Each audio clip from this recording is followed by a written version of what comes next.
एक बार एक गांव में एक बच्चे की मृत्यु हो जाती है और उस बच्चे की मां बहुत ज्यादा रो रही होती है। तब उसी समय गांव में कुछ लोग आते हैं और उस स्त्री को कहते हैं कि तुम अपने लड़के के शव को लेकर गौतम बुद्ध के पास जाओ, वह तुम्हारे बच्चे को जीवित कर देंगे। यह सुनकर वह स्त्री बहुत खुश होती है और गौतम बुद्ध के पास जाने के लिए तैयार हो जाती है। जिन लोगों ने उस स्त्री को गौतम बुद्ध के पास जाने की सलाह दी थी, असल में वह गौतम बुद्ध को नीचा दिखाना चाहते थे, क्योंकि वह लोग गौतम बुद्ध से नफरत करते थे। लेकिन उस स्त्री को इस बात की बिल्कुल भी जानकारी नहीं थी। उनके कहे अनुसार वह स्त्री गौतम बुद्ध के पास चली जाती है। उस समय वहां पर गौतम बुद्ध अपने शिष्यों को उपदेश दे रहे होते हैं। वह स्त्री सीधा गौतम बुद्ध के चरणों में जाकर अपने बच्चे लड़के के मृत शव को रख देती और कहती है कि मेरे बेटे की मृत्यु हो गई है। मुझे मालूम है कि आप इसे जिंदा कर सकते हैं। दुनिया में ऐसा कोई भी काम नहीं है जो आप नहीं कर सकते। आप परम ज्ञानी हैं, गौतम बुद्ध।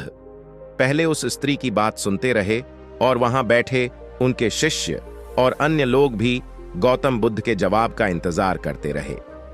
थोड़ी देर बाद गौतम बुद्ध ने कहा कि ठीक है, मैं तुम्हारे पुत्र को जीवित कर दूंगा। यह सुनकर वहां बैठे सभी लोग हैरान हो जाते हैं कि क्या यह संभव है। फिर गौतम बुद्ध मृतक बच्चे की मां को कहते हैं कि अपने पुत्र को अगर तुम जिंदा करना चाहती हो तो तुम्हें मेरा एक काम करना होगा। स्त्री कहती है कि आप बताइए, मैं काम करने के लिए तैयार हूं।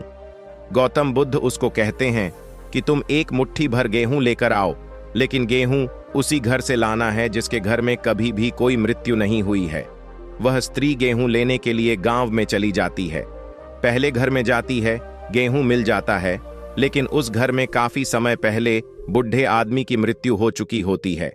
ऐसे करते करते हुए काफी घरों में जाती है, लेकिन सभी घरों में कभी ना कभी किसी ना किसी की मृत्यु हुई होती है।